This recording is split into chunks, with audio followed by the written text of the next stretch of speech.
Most people think the book Jaws is about a shark, but it isn't. Stick around and find out why.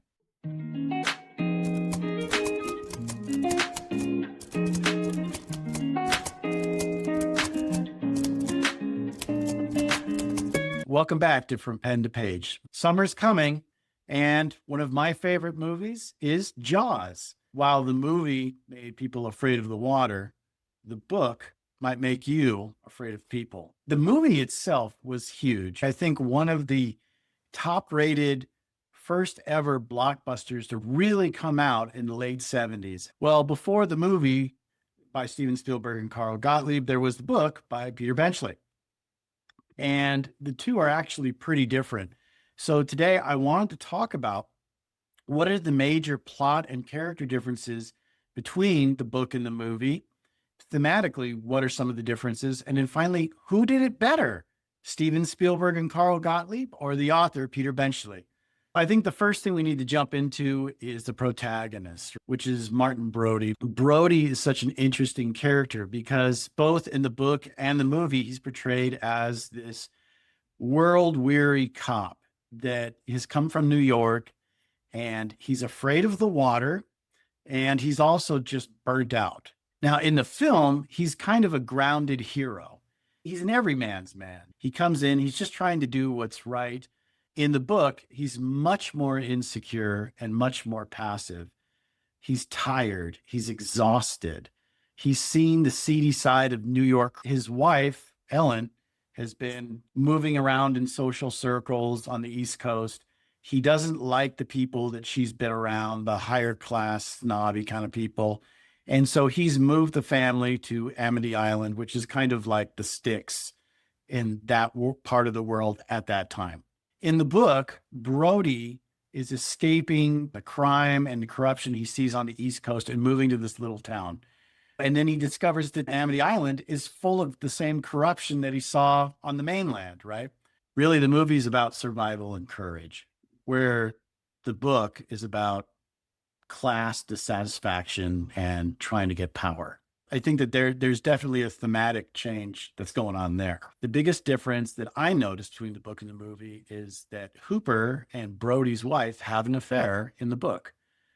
And the most unlikable character in the book is not the shark. It's in fact Brody's wife, who's much more interested in getting back to living in society and connecting with her people than she is in supporting her husband or starting a new life on the island. And as soon as she does it, she regrets it.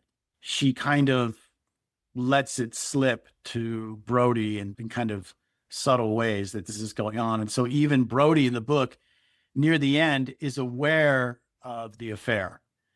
So there's a level of moral murkiness and complexity in the relationship that's not present in the movie. Is that a stereotype of women or something? I don't think so. I think Benchley was trying to show that everybody can work from a compromised position, that people don't objectively do the right thing to do the right thing, that often they're just trying to do something that's convenient, and it may also align with being morally good. I don't know. It's kind of a murky plot point, but it's definitely something that's present in the book that's not in the movie, which moves me on to another antagonist in the book, which is the mayor. Now, in the movie, we see that the mayor cares more about the town's tourism industry and Amity like losing tourists because of the shark attacks.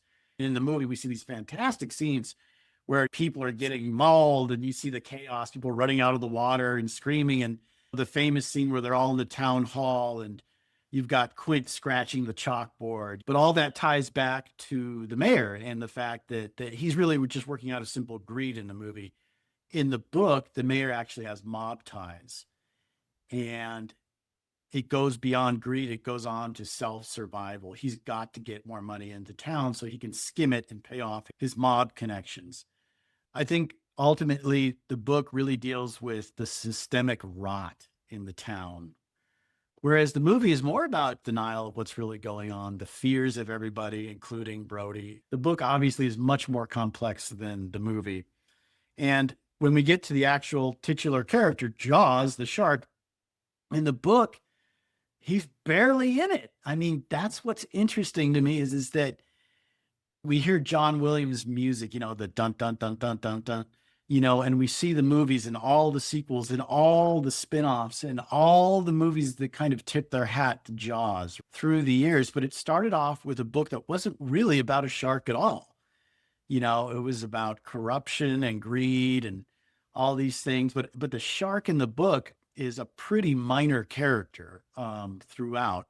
And in the movie, it's a force of nature. It's something that people cannot escape and no one is safe. So the tension, Steven Spielberg and Carl Gottlieb, the screenwriter, really ratcheted it up and clarified the tension by really focusing on the shark in the film versus, the book with all its complex threads.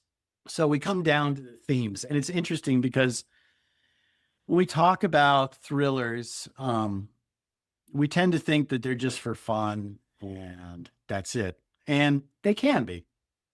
But I also think that there are some deeper themes at play. I think most authors, myself included, we try to tie in some kind of truth or some kind of worldview into our writing.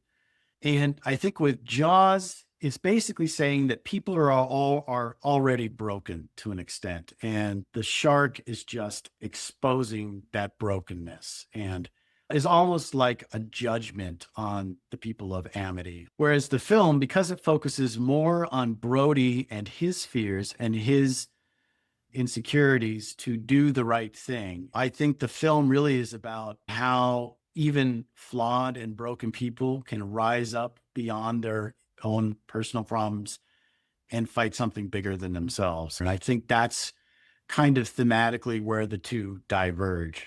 So you could say that Jaws, the novel, is really about a town rotting from the inside, whereas Jaws, the movie, is really about ordinary men facing something bigger than them, something terrifying, and choosing to stand anyway. So who did it better, Peter Benchley or Carl Gottlieb and Steven Spielberg?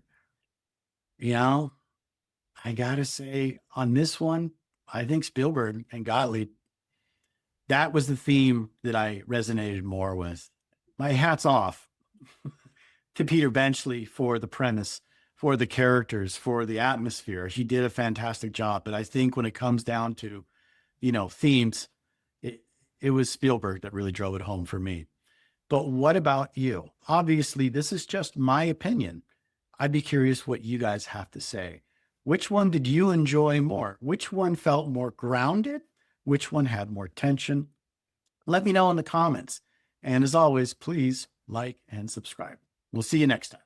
And if you like thrilling fantasy or supernatural suspense, check out my books, Manitou and the Soothsayer, now available on Amazon.